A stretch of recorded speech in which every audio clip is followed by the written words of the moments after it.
going on, guys, and welcome to today's video. And today we are finally going to be fixing the darn TRX. Now, about a year and a half ago, this truck set a check engine light, and I went through the process of replacing a cylinder head because of a failed or leaking head gasket. I'll throw the link up here for that video. But again, that was a year and a half ago that the truck set a misfire. The exhaust always kind of smelt sweet on startup from day one with this thing. It finally set a misfire, determined that we had a failed head gasket due to coolant seeping into the cylinder, and the truck was under warranty, and it got a new cylinder head and cylinder head gasket, and all was good. And I always kind of wondered or thought in the back of my mind, man, I really hope the other cylinder head was put on correctly. I hope the robot was torquing the head bolts down correctly, but man,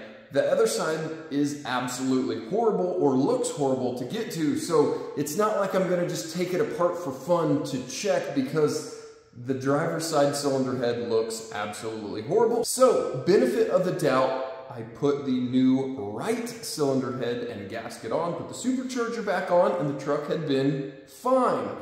A few weeks ago, the truck finally set a check engine light again, and I had always noticed that the coolant level in the reservoir had kind of slowly crept downward even after my initial repair. I was hopeful that it was just my imagination and the coolant was just disappearing and returning to the earth, but the coolant was actually leaking again into a cylinder head gasket.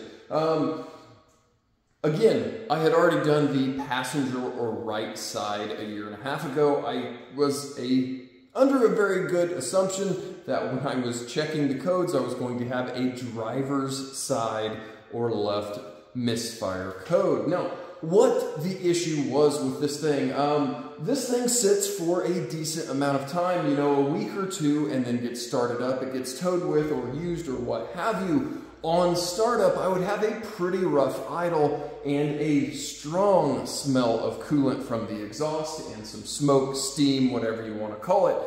Again, it never set a check engine light until it finally did, and we had a cylinder 3 misfire and a cylinder 5 misfire. Both of those cylinders are on the driver's side. Those are the two center cylinders on the left side. So, took the spark plugs out, scoped into the cylinder, and sure enough, we had coolant seeping into the cylinder. If you let the truck sit long enough, after the vehicles ran, the cooling system pressure has built up. You shut the vehicle off. My failed or leaking head gasket would allow coolant to seep back into the cylinder, and again, on startup, it would misfire on that affected cylinder since there's coolant fouling out the spark on startup until the coolant exits and burns out of the cylinder, and then the truck runs fine. So like I said, I finally set the code. I verified what my issue was. I kind of always thought in the back of my mind that I was going to be doing this, but I vowed after pulling the supercharger off of this engine with the cab on to never pull another supercharger off of a TRX with the cab on. It was an absolute nightmare. That supercharger is 110 pounds.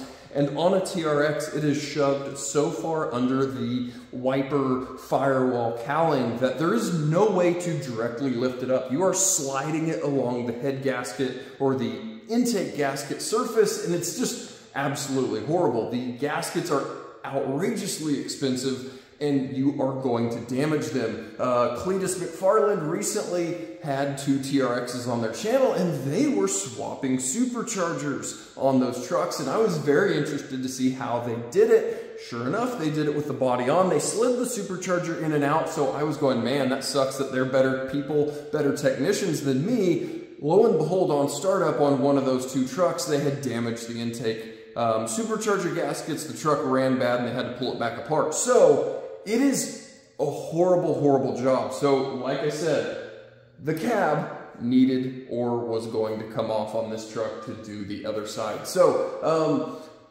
I do not have this thing filmed as a, you know, step-by-step procedure. I just thought it would be interesting for you guys to see a cab raising up off a TRX and then us bolting some parts back on this engine. So again, it's going to be not a step-by-step tutorial, but just hopefully an interesting video for you TRX guys to see one coming apart and getting an engine parts and pieces put on. Now, I've had a few people reach out. I posted on the TRX Facebook group and whatnot going, hey, how do you know if this is going to happen or if this has happened to your truck? And the easy answer is you'll have a check engine light for a misfire. Now, there's a million reasons you could have a misfire. This one just happened to be the head gasket. Now, what I found when I actually took the right side apart and when I took the left side apart is loose or under-torqued head bolts. Normally, those cylinder head bolts, you grab a big, huge breaker bar and you pull those bolts to loosen them, and you get a big, loud crack, pop noise as those bolts break loose. The cylinder or the center cylinder head bolts were none of that. You could grab it and just pull and loosen them. So this had a couple of bolts loose. Again, those two centermost head bolts. That's almost identical to what I found on the passenger side of this motor. So I don't know why my head bolts were loose. Obviously the truck had the issue from the factory. I personally have not seen another TRX, Hellcat, Red Eye, whatever, in the dealership, at least here in Wichita, Kansas, with this issue. So as far as I know, this is a very, very isolated case on loose head bolts.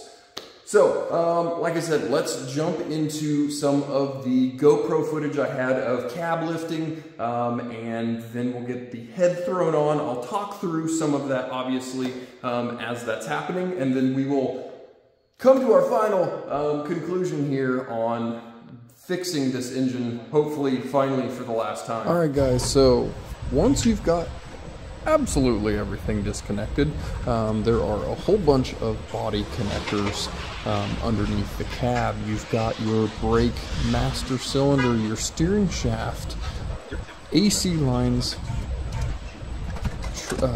you've got transmission cooler lines, multiple coolant hoses for the radiator, for the supercharger, for your coolant tanks, and again, just a whole lot of electrical connectors, wheel liners out, front bumper off the truck. I think that is about everything. Obviously, again, like I said, a whole bunch of electrical connectors. You're able to take all 8 body mount bolts off the truck and start lifting the thing. Now, this is the first time I have ever pulled a cab on anything, let alone my own personal vehicle. So I was a little bit cautious, as you guys can see, checking and rechecking. And this is the first new body DT cab that we've ever personally had off at our shop. So just kind of checking everything over as we were slowly lifting that cab up to make sure it was good. I had ratchet straps on all 4 corners to make sure this cab wasn't going to fall off and crush me. So guys, now you can see, obviously, we've got our affected cylinder head already removed off this thing, and we are now setting our new cylinder head on with our cylinder head gasket.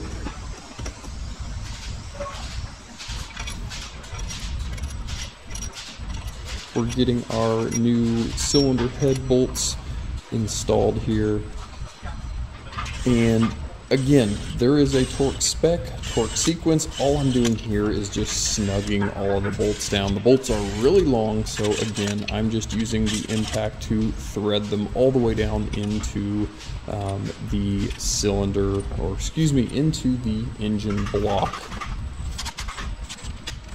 Now, as you guys can see, I've got my torque specs, the whole sheet there, sitting in the valley of the engine, and I do not have those specs now here editing to be listing them off. But as I recall, or if I recall, you know, you were torquing them, again, all in a specific sequence to, say, 30 foot-pounds. You're slowly torquing the cylinder head down to the block per procedure. So again, we just went through the head bolts, or the larger head bolts, and now we are going to torque the 5 small 10mm head bolts that are more near the valley of the engine.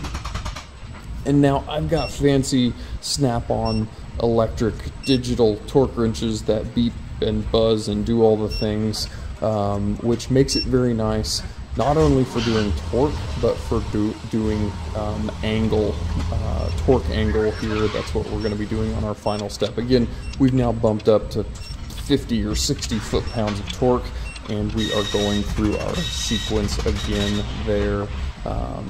And again, going to our small 10mm bolts and torquing those to a now higher value. And if I recall, I believe this is now our final torque sequence on those head bolts. I believe this is now a 90-degree swing of the torque wrench. Now, again, this thing is digital. It can read how much angle you are turning each of those bolts, so you can have a very consistent torque reading or torque spec of those head bolts.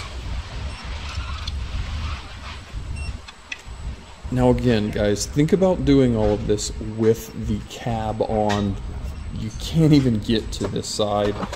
You've got that brake ABS unit, the brake master cylinder, all of the ABS hard lines that are currently kind of held up towards the camera, but all of that would be absolutely in your way in the truck. Here we are now getting ready to set the 110-pound supercharger into place, and as you guys can see, we've got 3 guys getting the supercharger held into place. And again, think about doing this and not even being able to get to half of it because of the cab. Alright guys, so that was it. And I understand this video is kind of boring since there's not actually any action, crazy stuff going on, but I at least want to show you guys the real world, what's going on with my vehicles here in the garage. Now, again, this thing's still under its factory powertrain warranty. We had a factory issue with the gasket. We don't have a big, huge Whipple supercharger pushing 30 pounds of boost that lifted the head and did ridiculous stuff. This thing, for the most part, is a bone stock TRX. So it finally now, for the first time since it left the factory, this truck should be the strongest that it has ever been. Now with both head gaskets, and all of my head bolts correctly torqued for the first time ever. It feels good to now be able to drive this thing unworried or not thinking about all of that in the back of my mind. And to be honest, I've driven it a decent little bit now after doing that repair, and this thing feels smoother, I guess is the word I'm trying to think of, than it ever has before. It just feels real smooth on startup. It seems to run incredibly smooth. Maybe it's mind over matter, but I mean, that would make sense if you've got loose head bolts and you've got compression pushing into the cooling system, coolant pushing into the cylinder wall. I mean, it's just not what is supposed to happen with a combustion engine. So again, for the first time since 2021, this dog should be as strong and as healthy as it's ever been. So I'm excited to actually now trouble-free or worry-free drive the thing and it be strong, healthy, and not going through coolant like it was before. Now, I did take the opportunity to throw a few little parts and pieces on. The supercharger, like I mentioned at the beginning of the video, is an absolute nightmare to come off the motor. I knew that if I ever had planned to do anything with supercharger removal, I better do it now. And again, there are no plans to turn this thing up, ported blower. It's just not in my plans for the truck. But one thing I did want to do while I had that supercharger off is throw the forced inductions supercharger plates, or the spacers, or the heat reduction kit, whatever you want to call it. They are a 10mm spacer that basically goes in place of the factory gaskets. It spaces the supercharger up 10mm and has really nice integrated O-ring style gaskets so you never have any gasket issues or any thing like that. Now you can option for longer bolts. Obviously you would kind of want those so the supercharger can be correctly torqued down.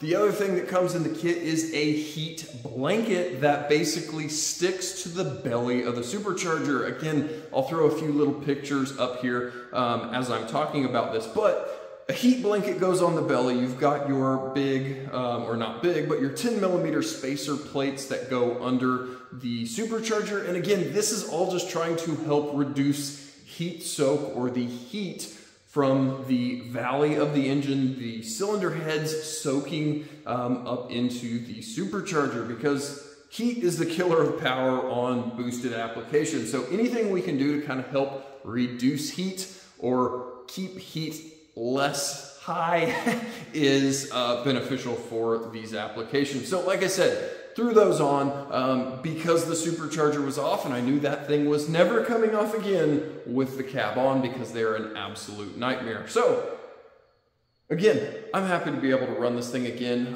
We do have a drag strip open again now that is apparently running 1/4 mile, and the truck might have a set of Hoosier drag radials for it sitting in the other side of the garage. So I'm kind of excited to hopefully get to run this dumb thing.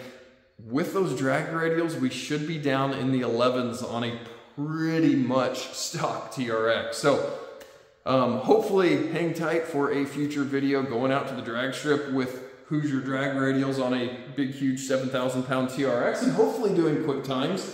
But guys, until then, no, your truck is probably not going to do this because I've never seen another one do it. But if it does, you've hopefully got powertrain warranty and you can take it in and yeah, get your cab pulled off and get some heads and head gaskets done. But again, I have never seen another one do it.